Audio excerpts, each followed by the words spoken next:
तो यार आज का हमारा टॉपिक है कि कम समय में ज्यादा कैसे पढ़ें। नीट का एग्जाम आने वाला है, 2-2.5 महीने बाद है, लेकिन मेरा इतना सिलेबस रिवाइज करने को है और इक्का दुक्का मेरे टॉपिक्स भी बचे हुए हैं किसी 11वीं या 12वीं के, तो मैं मैनेज कैसे करूं। तो मुझे कुछ ऐसा तरीका बता दीजिए कि मैं सब कम समय में ज्यादा पढ़ लूं।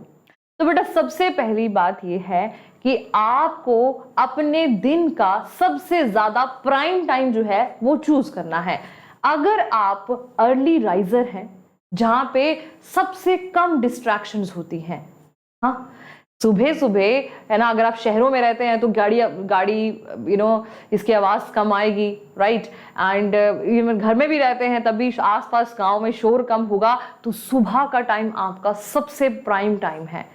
उस 2 घंटे में आप उसको यूटिलाइज कीजिए बेटा। Whatever you want to read, जो भी आपको डिफिकल्ट लगता है, जो भी रिविजन डिफिकल्ट लगती है आपको, वो आप उस वक्त जो है वो पढ़िए।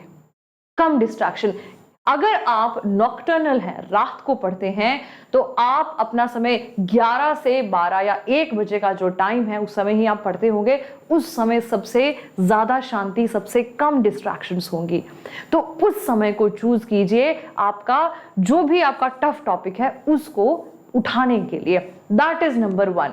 तो आपका समय भी कम लगेगा, आपकी एनर्जी भी कम लगेगी। सबसे ज्यादा खेल तो बड़ा एनर्जी का ही है ना, एनर्जी को बचाना। तो ये जो चीजें हैं ये आपके साथ काम करेगी बेटा।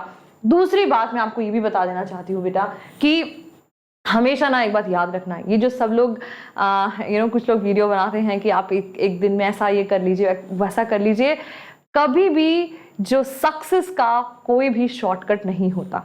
ये बात आपको आज से ही समझना पड़ेगी, ताकि आपको आने वाली जिंदगी में भी कभी जब ठोकर लगे तो आपको बुरा ना लगे कि भाई ऐसा क्यों हो रहा है। तो हार्डवर्क जो है वो 1 टाइम इन्वेस्टमेंट है। पहली बार जब आप पढ़ेंगे किसी टॉपिक को तो उसमें टाइम लगेगा, नंबर 1। जो आपका तो वो 1 टाइम इन्वेस्टमेंट है, मैंने लिखा है पीछे, it is a 1 time investment. जो स्मार्ट स्टडी जो लोग बोलते हैं ना बेटा, वो हार्ड स्टडी, हार्ड वर्क का आउटकम है। क्योंकि आपने देखा कि उसमें से कौन से टॉपिक्स आपने आइडेंटिफाई किए, चाहे आपने टीचर की हेल्प से किए हैं चाहे आपने खुद किए हैं, आपने आइडेंटिफाई किया और उनको ज्यादा पढ़ा। समझ में आया? तो स्मार्ट स्टडी इसी को बोलते हैं। लेकिन सब चीजों को नहीं पढ़ना। 80-20 जो रूल है ना, उसमें 20% पूल जो है चैप्टर का, जिसमें हर साल क्वेश्चन आ रहा है, उसको ज्यादा पढ़ा। तो वो कैसे पता चलेगा? पहले हार्डवर्क करना पड़ेगा उसके लिए।